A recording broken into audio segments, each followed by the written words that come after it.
Last Thursday, activists and community leaders in Barrie organized a march to end homelessness and support encampments. This march took place after the City of Barrie evacuated encampments from City's park without providing sufficient alternatives for the encampment residents. The march, led by Ashley of Ryan's Hope, started at the Spirit Catcher near Barrie's waterfront and ended at Barrie City Hall, where speakers addressed the rally. Anisa Carrascal of the Canadian Mental Health Association, Christine Nayler of Ryan's Hope, Cove Brown, a former harm reduction and outreach worker, rapper Slick, and a reporter and councillor with the Barrie Métis Council spoke during the event. Following is the video of the march. This is to welcome all of the people that are here, all of our ancestors, and to start this evening in a good way. We're here for a reason, and it's important that we start it off in a good way. So here we go. 4 beats for the 4 directions.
So today is a day for love and connection and a day to shake things up.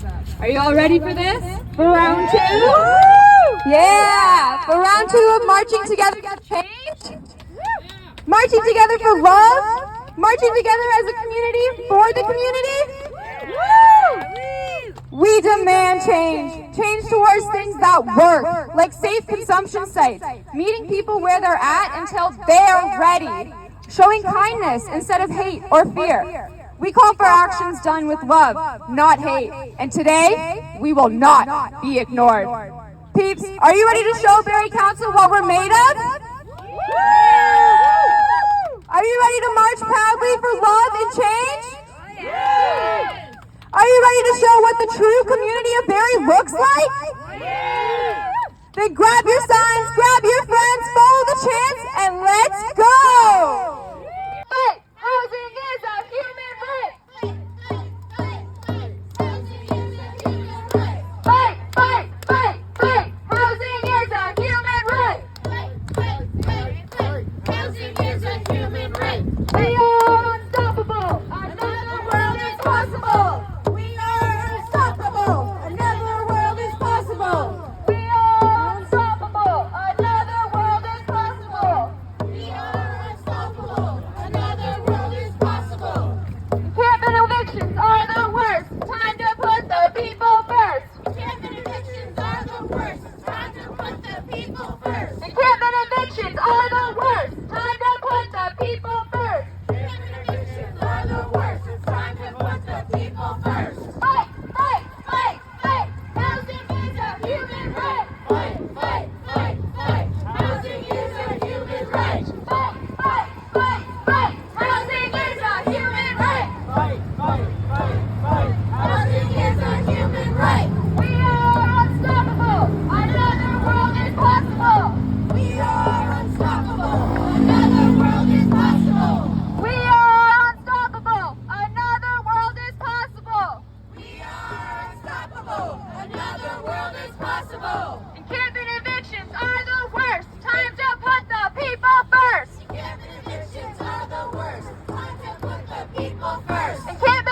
evictions are the worst. Time to put the people first. Encampment evictions are the worst. It's time to put the people first. Fight, fight, fight, fight. Housing is a human right. Fight, fight, fight, fight. Housing is a human right. Fight, fight, fight, fight. Housing is a human right.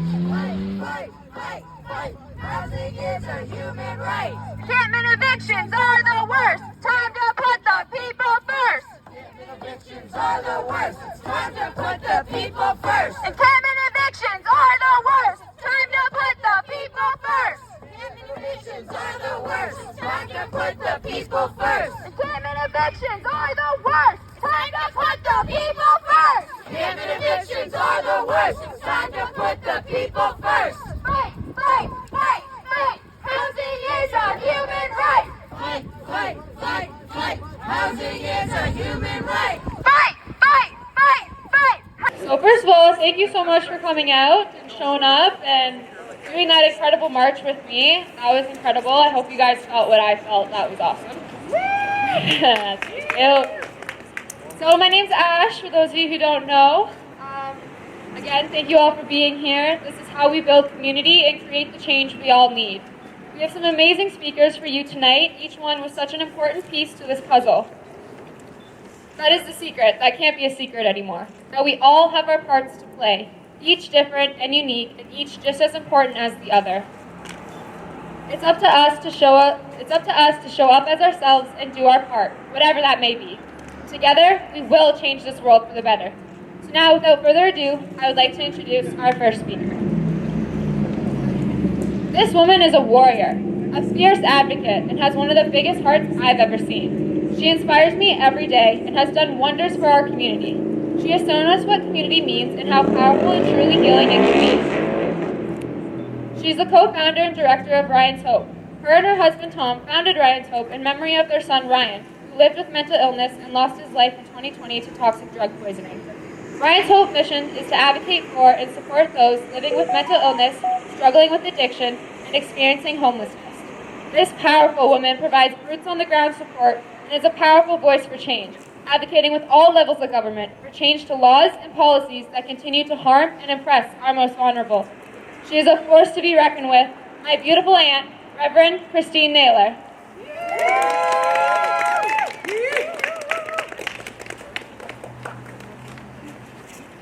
I just want to thank you all for being here this evening. Today is World Mental Health Day and World Homeless Day. We gather today as a community at a crossroads, standing at the intersection of the toxic drug crisis and a housing and homelessness crisis. This is an important point in history.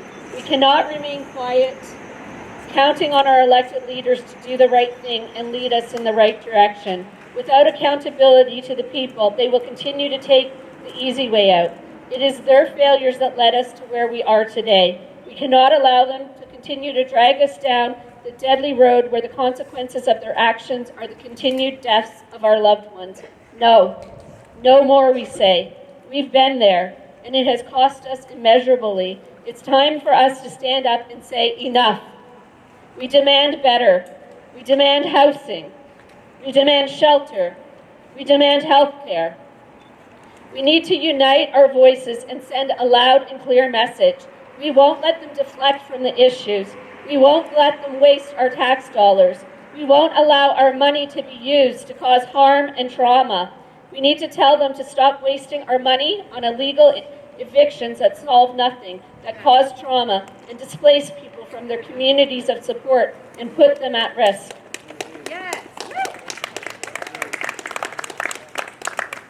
We want housing, and we want it now. We don't want it in 5 years. We want it right now. We don't need affordable housing, which isn't affordable to anyone actually homeless or precariously housed. What we want is rent-here-to-income social housing.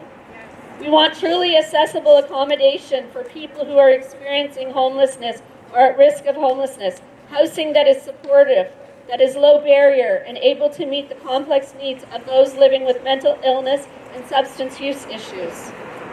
My heart has been so heavy with worry about this upcoming winter, the lack of supports and the number of people currently experiencing homelessness in our community. We have less supports now than we did when we began this work 4 winters ago, and yet the number of unsheltered residents in Barrie has more than doubled. How can this be? How does this even make sense? Politics. Our politicians are playing politics with people's lives, using the poor as pawns in their games to win votes. Instead of investing in root cause solutions to the housing and homelessness crisis we now find ourselves in, our elected leaders have chosen to invest in the criminalization of poverty. Why? Because it distracts us from their failures. It gives them someone to blame for what is wrong with our community and world. We cannot let them divide us. It is not us versus them. It is only us, a community of neighbors, struggling, surviving, caring, and helping each other. If we turn our backs on our neighbors who need us now, how can we expect anyone to be there for us when we fall on hard times? There is an ugliness that is growing in our community right now, and we need to challenge it. The homeless are not monsters. They are not dangerous criminals that we need to be afraid of. They are our neighbors. Most of us are closer to becoming homeless than we could even imagine. All it takes is one tragedy, one illness, one job loss, or one eviction. It could happen to any of us. And if it does, would we want to be treated like outcasts and not worthy of life? Would we want to be gathered up and forced into treatment or incarcerated in institutions so the privileged could have their downtown back? This is the future if we don't stand up against it. Our politicians want to take us backwards. We need to stand up and shout loudly, we aren't going backwards. We aren't going backwards. Yeah. 6 years ago today, on World Mental Health Day, we lost our nephew Christopher to suicide. He did what we tell people to do when they're struggling, to reach out. He reached out 3 times. He went to the hospital 3 times in the month before he died. And there was no help. There was no support. There was nothing. How can we be talking about involuntary treatment, about involuntary incarceration, when we don't even have supports for those that are actively seeking assistance? We cannot force treatment on people when we are turning away those people that are begging for help. We spent 8 years trying to get supports and services for Ryan, supports that he desperately needed and supports that he deserved. As I always say, we have lots of supports on paper. The only problem is when people reach out, when they ask for help, they find out that those supports are non-existent. It's time that we hold all levels of government to account for their failures. We can't keep blaming those who were failed by the system. For Ryan, for Christopher, for Josh, for Tyler, for all of those beautiful souls that we have lost to system failures, it's time that we demand action and accountability. We put ourselves at risk when we speak up, but we put our children and grandchildren at greater risk when we remain silent. It's time to speak up. Speak up, everyone. Thank you.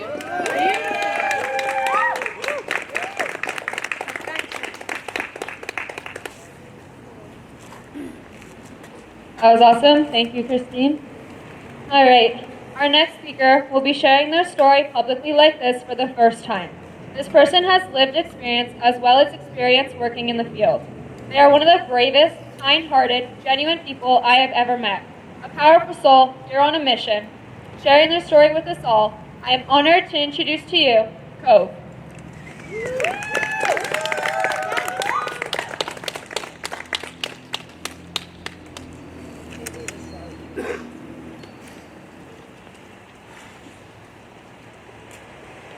Good evening. I am Cove Brown, and I am homeless. I am a 33-year-old gender non-conforming trans queer parent of 3 beautiful children, one of whom is here today. My eldest daughter is my only child that resides with me full-time, as 3 years ago she decided to live with me, and she is the reason I'm standing here before you today. Emmeline, I love you so much. I promise to share my story and hold your brave, courageous heart, mind, and beautiful spirit in the highest regard, knowing that your bravery has given me the courage to speak here today.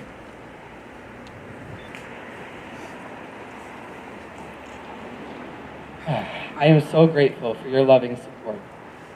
It is time that I finally share my story about how the systemic failure of our broken social support system and the betrayal of blood relatives and parents, my parents who are not here today, although invited, inevitably led to the inability to sustain stable housing, as well as mismanaged mental health conditions that led to psychosis and rapidly propelled myself and my daughter into homelessness 3 weeks ago.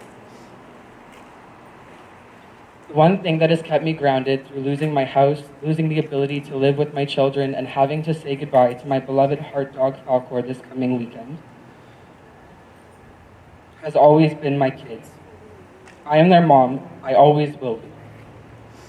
And my love is not contained within the walls of a house.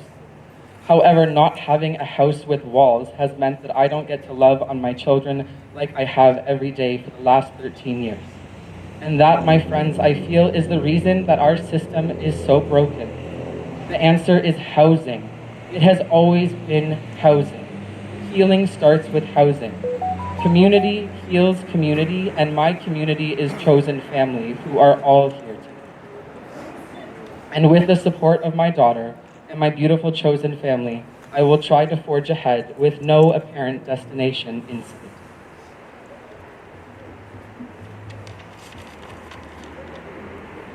You see, my friends, I am a trained former harm reduction worker and outreach worker here in Simcoe County. I am told by folks in community that I am bright, that my energy is contagious. I have always been held in the highest standards in every community I have ever been a part of, and my mismanaged mental health consistently broke my connections with community of all sorts over the last 10 plus years. To know that continuous and accessible access to mental health supports, including but not limited to OHIP-funded psychotherapy and psychiatric support with no barriers, provincial coverage of all pharmaceutical supports with no barriers to access, and this is the most important piece, obstacle-free, no questions asked housing. Not affordable housing, just simply housing. Yes.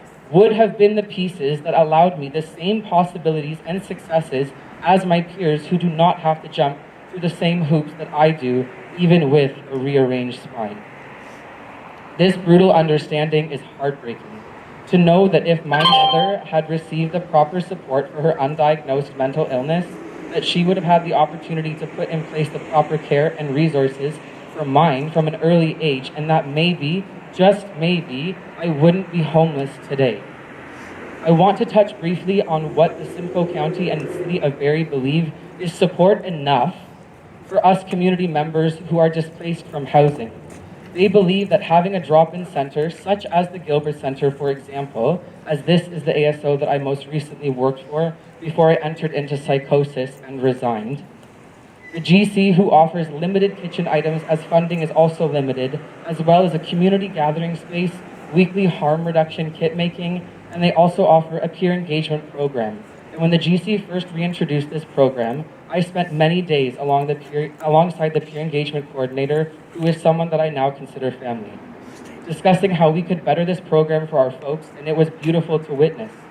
As I list these things to you, you're probably hearing them for the first time with the sense of, Cove, what do you mean this isn't acceptable? I think those are the ones telling us what to die. No, this was Oh, okay. Look at all of these amazing opportunities to support within just one organization. Where are the cracks, Cove? Where are the threats for continued and increased frequency of homelessness? I will ask that we now categorically look through the eyes of myself and my fellow community members who are unhoused. And I want you to please, I am begging you to set aside for a moment the substance use. I want you to know that most of us are sober when we become homeless. It is then the weight of not having stable housing, not having shelter space. Come find me afterwards if you want a second speech on how the hub justifies lack of shelter space and the disillusion of hope for the unhoused population because it's under their faults in displaying inaccurate information versus what is actually fucking happening.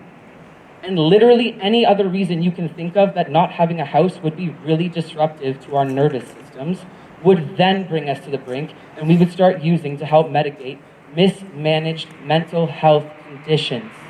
Please now understand that if my psychosis had not been caught at the time that it was, and if I had slipped all the way, I would have not had the energy to pursue pharmaceutical supports such as the multiple atypical antipsychotics that I currently take daily for the rest of my life, which allowed me to narrowly avoid turning back to cocaine to access the stimulant as a psych support substance to try to manage what the medication in those little bottles with my name on it are currently managing.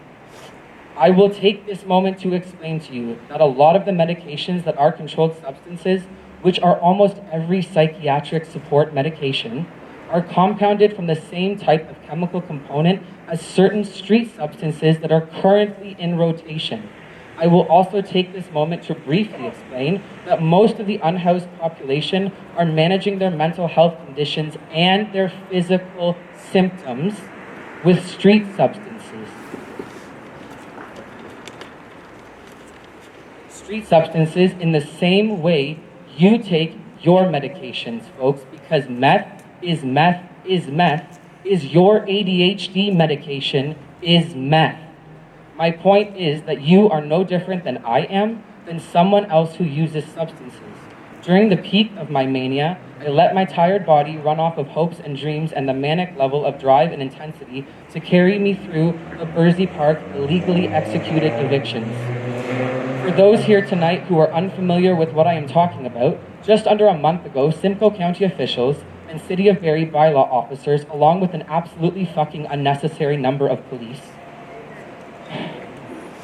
illegally and horrifically evicted my fellow community members who were residing peacefully in Barrie Park. I will share the most important piece that I named when I called in Alexandra Coster, a County of Simcoe worker, as officers and third-party hired hands violently dismantled my fellow community members' tents and recklessly tossed their things into the back of a U-Haul. I said to her exactly what I'm about to say to you now, only I will speak it from my perspective and carry and honor the community members who I spoke of initially those few weeks ago. These encampments are communities. The residents are family, and if you uproot us, you set us up to die. Not to fail, but to die. I don't want to hear some bullshit Band-Aid solution where you put us up for 3 days in a hotel that never came to fruition, or that you're going to uproot somebody in a bed at Busby to accommodate someone else. Please, for the love of God, tell me, how does displacing one unhoused person to accommodate another solve anything? We need housing now. Not in the next calendar year, not in the next 5-year term, not in the next election to vote it into consideration. Now. 3 weeks ago, I knew I was close to being homeless. I never expected it to be so soon, and none of my friends who are unhoused saw their end coming either. My friends who gave me tips on street survival in Barrie. My friends who told me the secret places to pitch a tent so no one could find me. My friends who offered to sit with me while I cried the day it all came crashing down.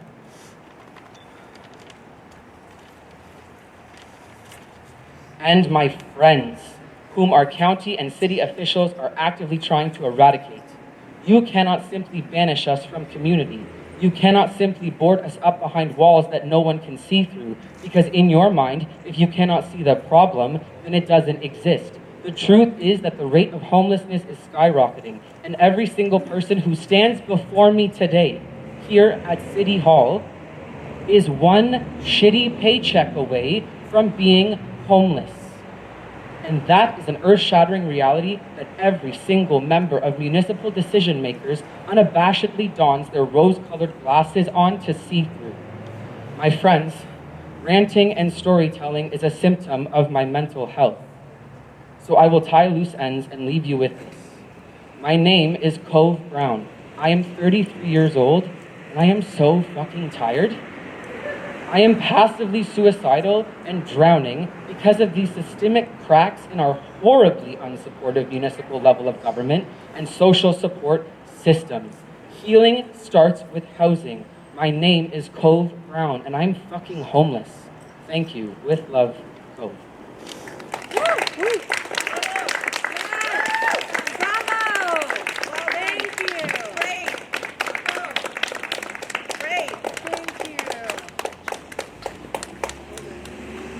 That was incredible. Thank you so much, Cove. Let's give them another round of applause, guys. That took a lot.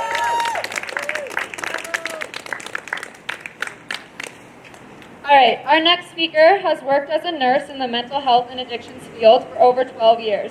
She started her career at the inpatient mental health unit at the Michael Garron Hospital at the same time as the community mental health nurse and at the same time as a community mental health nurse for Good Shepherd nonprofit homes.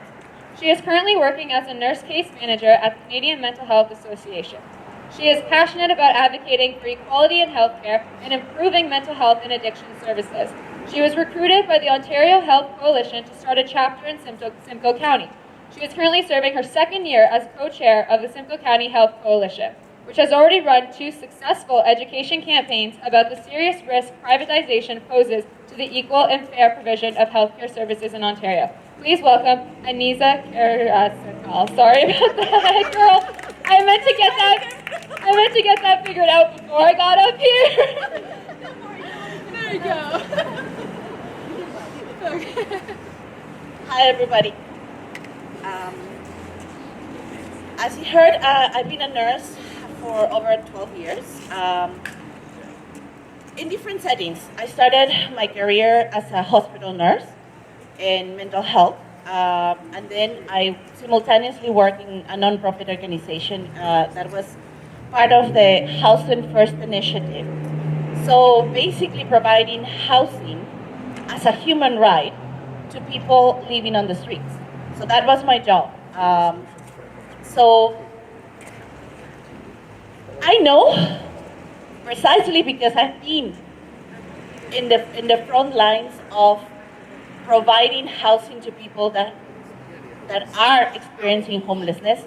I know firsthand the impact that housing has on the mental health and well-being of a person. I'm going to tell you a story about a client of mine. She has given me permission to do this, by the way. I'm not going to mention her name, but she has given me permission because she feels so strongly about this. She suffered from a mental illness and used to live in front of a hospital on a tent in one of those grates that come from the subway in Toronto because it was, warm enough during the winter. She lived in that tent for 10 years.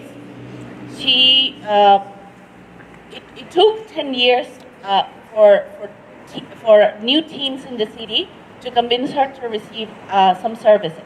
She was profoundly suspicious of social services from the police. She had really harrowing and traumatic experiences with the police. So she refused help from anybody. And at some point, there was a special team that was created by the Inner City Health Associates in Toronto that convinced her to get housing. So we basically convinced her not to get treatment, but to get housing. And it was transformative. She not only started feeling better, she eventually allowed us to help her with treatment for mental health. She started going, she went back to school. She's now actually volunteering in her local library. She volunteers on the soup kitchen. She volunteers in a shelter. She's a wonderful, wonderful support for her community. And it would not have occurred had she been provided housing at that time.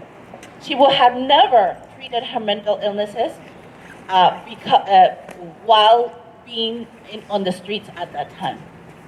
So it is so important to house people first. It is important to give people their human rights. Housing is a human right. It is a human right. Period. End of story. It's not only a human right, but it's also, from the nursing perspective, something that is called a social determinant of health. How do I explain this to people? Basically, people who have lived on the streets for over a year have 63% more chances to die before the age of 50. 50 folks. 50 years old. I'm 45. If I were living on the streets, I have 5 more years to live, and that's it. 5 more years dead. The average age of death for Canadians is 81 years old. For people who experience homelessness, it's 46. 46. Many politicians will play the out of sight, out of mind game, and that's what's happening with the encampments. That's precisely what is happening with the encampment evictions. They're getting rid of people from the public spaces that are public and should be used publicly, and getting them out of sight and out of mind. That is what's happening. As a matter of fact, our wonderful Premier of Ontario has actually blamed people experiencing homelessness, calling them lazy, and refusing to help solve this issue, citing mainly economic reasons. But let me tell you that it makes more sense financially and economically to solve the issue of homelessness than to keep putting people out of sight and out of mind. It makes more sense, and I'll tell you why. It's much cheaper, actually, to house people and support them to remain housed than the healthcare cost of homelessness. You're going to reduce your ER costs, your emergency services costs, your policing costs. So it makes much more sense to actually house people first. It is not just a human rights issue, it's also an economic decision that our politicians should be actually considering very seriously. And they're not doing it because it's so much easier to just put, people experiencing homelessness out of sight. By treating people like human beings, we can actually save money and solve other issues that are so pressing in our province. We do have the money right now to actually solve most of the issues in regards of homelessness. We can actually create affordable housing in the province of Ontario. There's just not the political will to do it. So I'm here to tell you, nobody here, and nobody in many, go and talk to your people. Nobody should let this matter go. Please don't let this matter go. This is not just about homelessness. It's about our streets being places that are welcoming, warm, and loving to everybody. It's a human right. Thank you.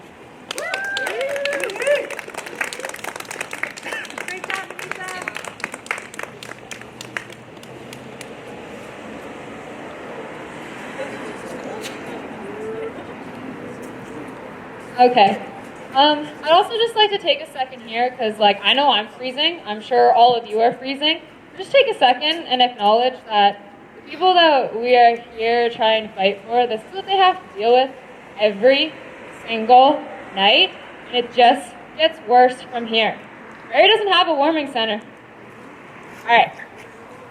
Just thought it was important to acknowledge that while we're all standing here freezing our butts off. Okay.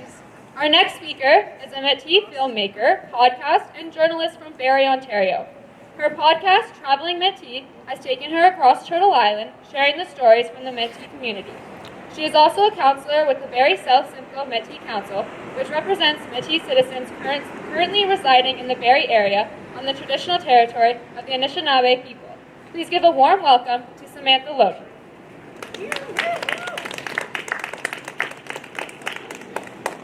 Thank you. I didn't prepare a speech. I thought I'd come and speak from the heart.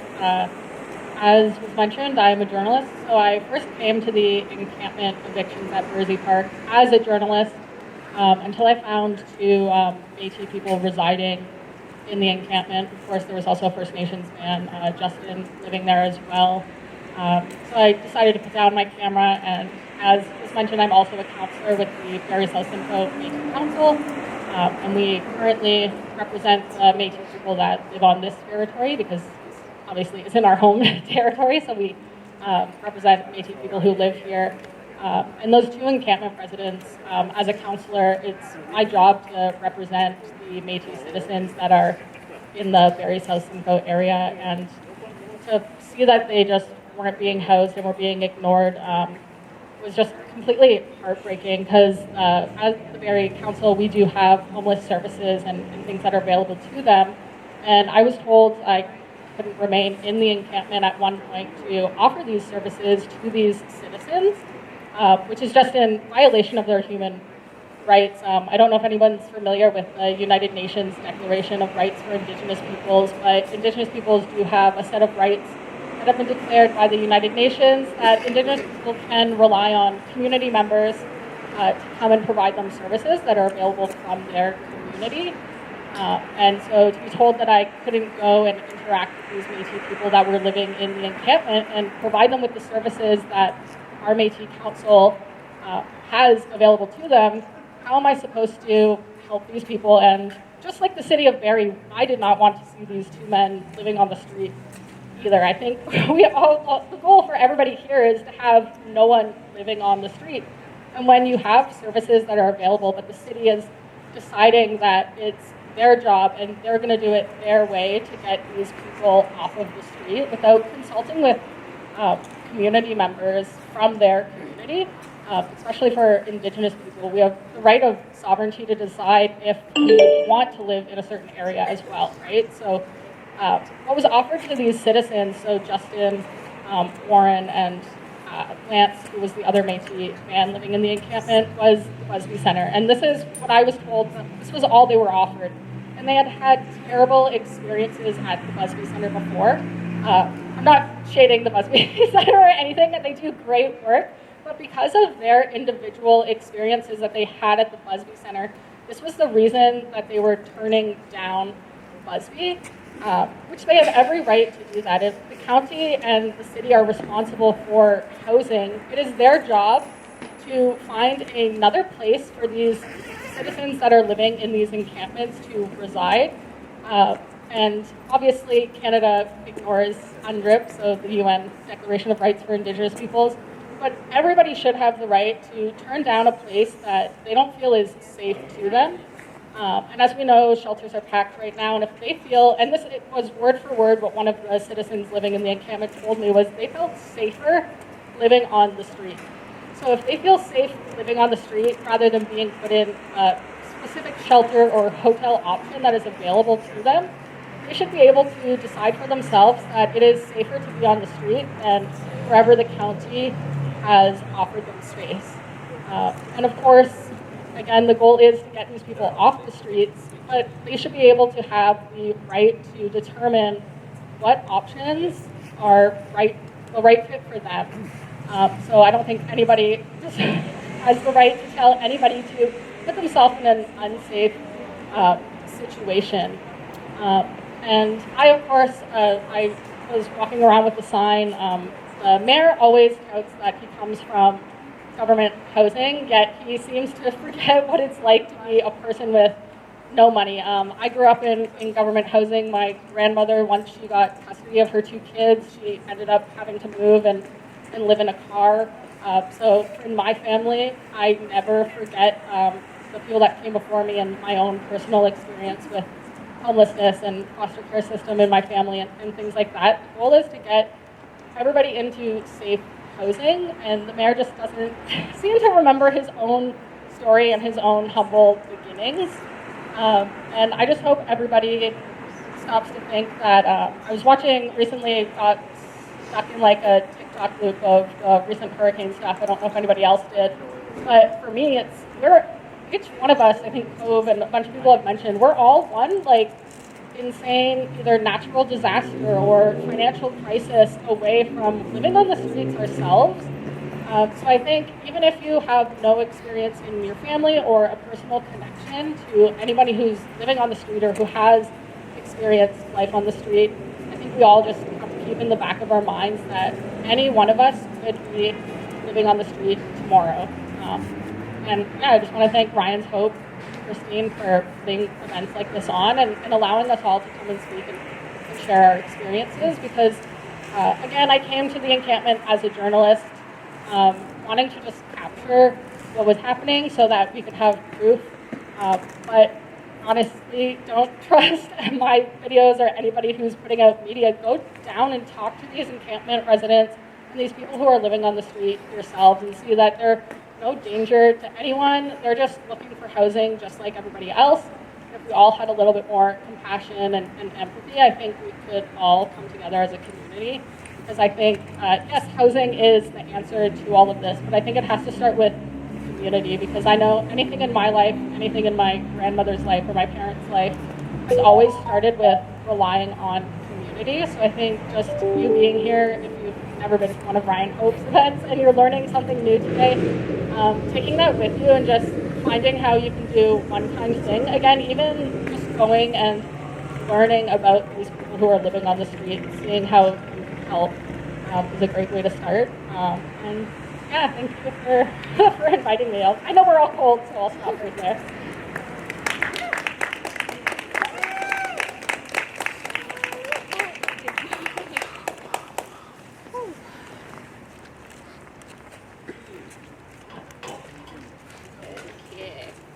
Okay, thank you so much, Samantha.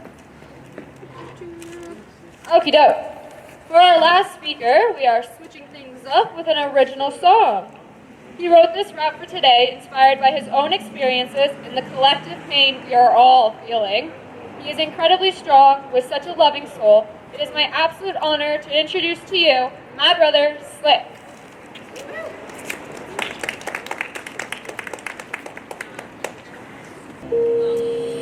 Listen up, everybody, I'ma tell a story, and I know that there's no glory in this world that we live. No matter what we give, had distractions since we were kids, it's still not sinking in. So where do I begin?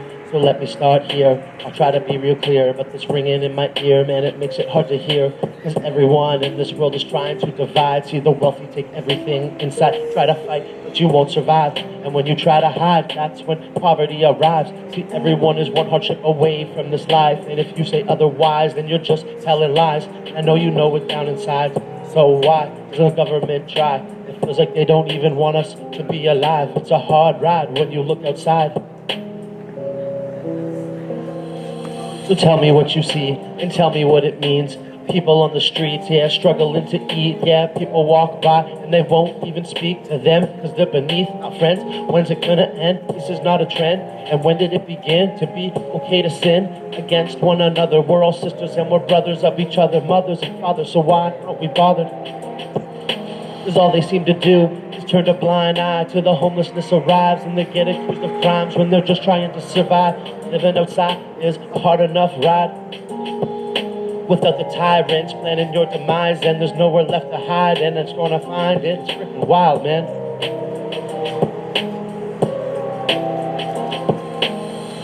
I hope that we can all eventually get to a point where peace and love mean the same thing to everybody, where we treat all people the same. That's what I hope for. Maybe one day it will happen.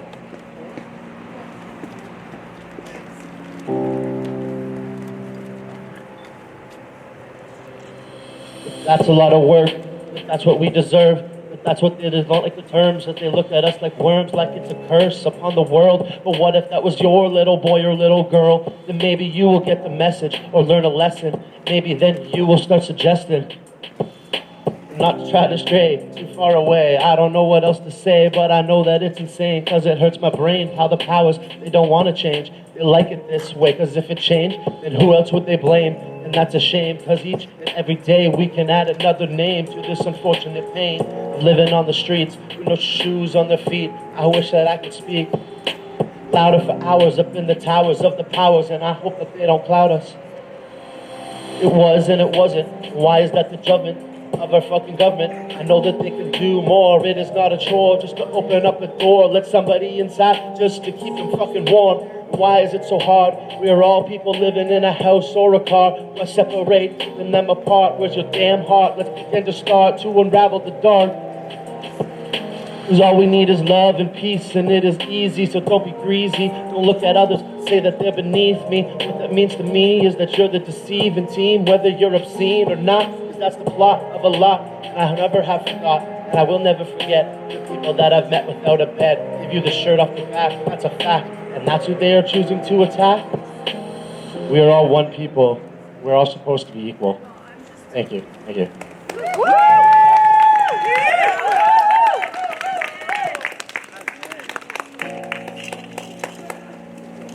Okay, sorry, that's my brother, and yeah.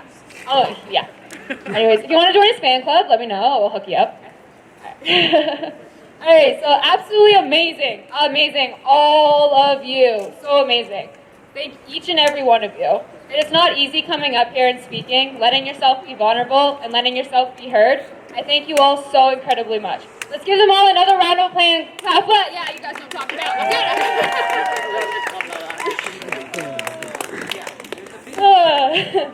Alright, it is so important that we continue the conversation in our daily lives, that we challenge and stomp out the stigma that directly affects how and if people get the help they need. It is up to us to work together and to do our parts to create the change we all so desperately need. There is a better way. Here are our calls to action for our local governments. We call on the City of Barrie to immediately open Bursey Park so Barrie Encampment Support Network advocates can enter to provide support to the remaining residents. We call on the City of Barrie to commit to no more encampment evictions without a court order. We call on the City of Barrie to meet with the Barrie Encampment Support Network advocates to discuss viable alternatives to encampments such as tiny home communities. We call on the City of Barrie to instruct staff to look at public lands and buildings which could be used to build rent-geared-to-income social housing units that are truly accessible for residents currently experiencing homelessness in the City of Barrie. We call on the City of Barrie to instruct staff to look at public lands that could be made available for a tiny home community for encampment residents. We call on the City of Barrie to make 2 public washrooms available 24/7 year-round downtown Barrie. We call on the County of Simcoe to ensure that a daytime and overnight warming center is in operation in the City of Barrie by December 1st, 2024. We call on the City of Simcoe to increase the number of emergency shelter beds in the City of Barrie by 35. We call on the County of Simcoe to invest in the building of new shelters that are low barrier and able to meet the needs of people living with trauma, mental illness, and substance use issues. We call on the County of Simcoe to ensure that there are shelter options available for couples and people with pets, especially in the winter months.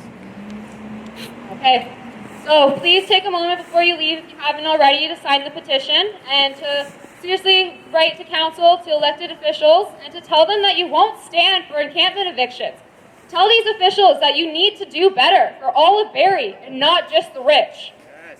Tell them to find their hearts, to find their humanity. We would now like to take a moment of silence in memory of all those lost to system failures, of all those taken way too soon so the rich get richer. A moment of silence for all the beautiful souls we've lost. Okay, thank you so much. Now I would like to invite Ash up to send us home with a beautiful song. Can we give Ryan's Hope, this incredible team of volunteers, a huge round of applause for organizing this tonight? They work tirelessly to support the community, and I'm honored to know you both and to be part of this great work that we are all doing, because it's going to take all of us, and we're always going to be stronger together. So I'd like to just follow up that moment of silence where we paid respect and honored all of those that we have lost. And the traveling song is an Indigenous song, and one that we play for 2 reasons. One, to send us all home in a good way, in a safe way on our travels this evening, but also to help our loved ones that we've lost get to where they are going. And so I play this song in honor of everybody that we have lost to system failures. I play this for everybody who has lost loved ones. I know we've lost community members recently in the last week or 2, so I play this for them. And I hope this song touches your heart, and I'm so honored to be here this evening walking with all of you, because we're always stronger together.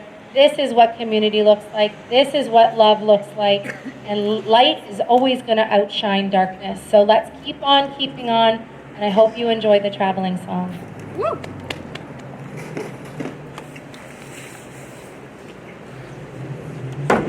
Oh, my drum is flat now because it's been outside.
councillors.